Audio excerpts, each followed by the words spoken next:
everybody, and welcome back to my channel. And today I'm going to be bringing back the start of some political videos. As from the beginning of my channel you would have seen I set up a Let's Sit Down with Gemma and Talk Politics playlist. Well, I thought it was time to bring back some more political videos, and what a perfect topic I've picked for you today, guys. Today's topic is going to be about John Bercow, the late House of Commons Speaker who stepped down, has recently, as you may be aware in the UK, recently defected to the Labour Party. He identifies with the Labour policies and the Labour guidelines. So I just want to give you a bit of political history about John Bercow, and then I'm going to talk about my thoughts about his defection and what I feel about what he's done. So let's get into the video. So the Right Honourable John Bercow was born on the 19th of January 1963 and was the former House of Commons Speaker when he was elected in 2009 to 2019. He was also the Member of Parliament for Buckingham between 1997 and 2019.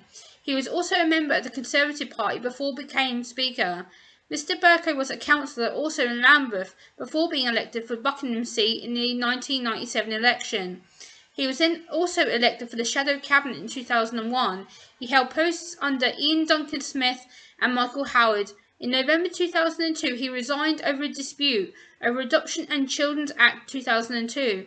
Mr Bercow stood for election as the Speaker in June 2009 after the resignation of Michael Martin and was successful. Mr Bercow was re-elected unopposed in 2010, 2015, 2017. This makes him the first Speaker since the Second World War to be elected 4 times, as well as the first Speaker to have served alongside 4 Prime Ministers.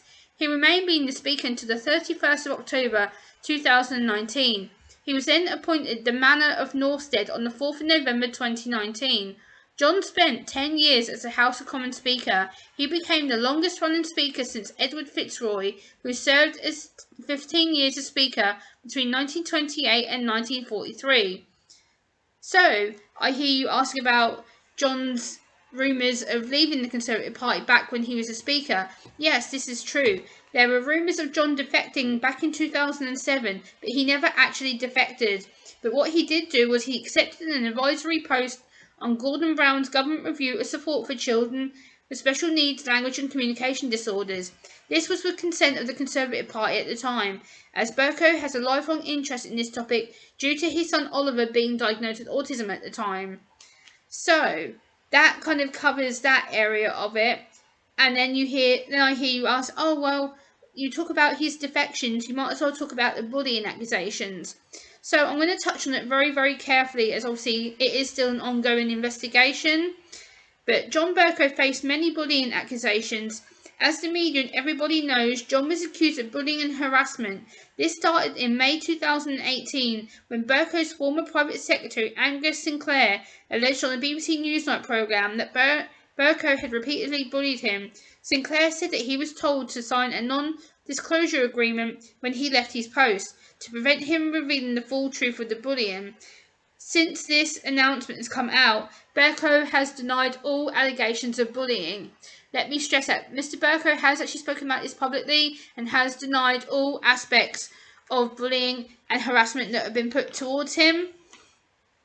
So, I want to touch on my own thoughts of John Bercow's defection to the Labour Party. So, yeah, as you know, in the UK, everybody will be aware on social media and in the news that the former House of Commons Speaker, Mr Bercow, has recently defected to the Labour Party after leaving the Speaker's position. I believe that as Mr Bercow is no longer in a professional role or government role as the Speaker, I believe he no longer has any government say over what he does. I know he no longer identifies as a Conservative Party person. He should be able to go where he mostly identifies. Do I believe that he's guilty of bullying and harassment towards his former colleagues? Yes, I have a suspicion he probably did do something that's been covered up, or that he probably might have not realised it was bullying or harassment at the time. But do I feel that all these accusations are founded? No, absolutely not. I feel that some of these accusations are just trying to get him out of the office at the time and to get him out of the Speaker's position. So, back to my own opinion. We all have a personal choice of where we identify politically. Mr Bercow has served as a Speaker for 10 years and as a measurement when he stepped down as a member of the Tory party and became Speaker to remain impartial. I feel he was the best Speaker we've ever had for a long time in my view. I also am very happy that he was the first Speaker to raise awareness of autism and special needs within the House. I like the way he made Parliament more accessible and easier to relate to for the everyday people to be involved within their local politics. I feel that Mr Bercow has been wanting to leave the Conservative Party for quite a long time. I feel now that Mr Bercow has left the Speaker's position, he should be entitled as a private person to join Labour if he so identifies, as he is no longer a serving politician or government member. I do not understand why the media has made this to be out such a big deal and big explosion. I feel he's entitled to a private life just like the rest of us. He is a normal person. I wish Mr Bercow the best for his job and his future endeavours, and I hope he's happy within the Labour Party if he so wishes to join it. I think the media should respect his decision and his lifestyle. So yeah, that's kind of me giving you a snapshot of how I feel about Mr Bercow. Yes, you may feel, oh Gemma, you know, you're sucking up to him. No, I'm not. Like, Mr Bercow did a lot of good for autism and special needs from the House of Commons. Yes, do I feel he's been a bit shady and he's got away with stuff? Maybe, yes. But do I feel all the accusations against him were founded? No. Do I feel he's done some stuff that maybe should have been found out before now? Yes. Do I feel that this is seeking attention to maybe get his name back in the door politically? Yes, maybe. Do I feel that maybe this could be a way into him getting a peerage by Keir Starmer? Maybe. Maybe he's doing it to get his foot in the door to be in the House of Lords, because there has been suspicion that he's doing this to get a peerage, and if that so is the case, which I'm not saying it is, but if he is doing this to get a peerage, he's doing it the right way. He's gaining the attention, the media, he's getting the people who need to listen to him. But do I feel he's doing it for that? No.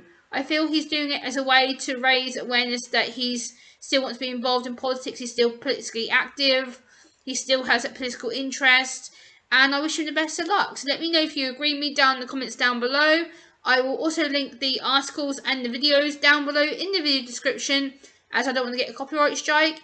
And thank you so much for watching, and I will see you next time. Bye guys!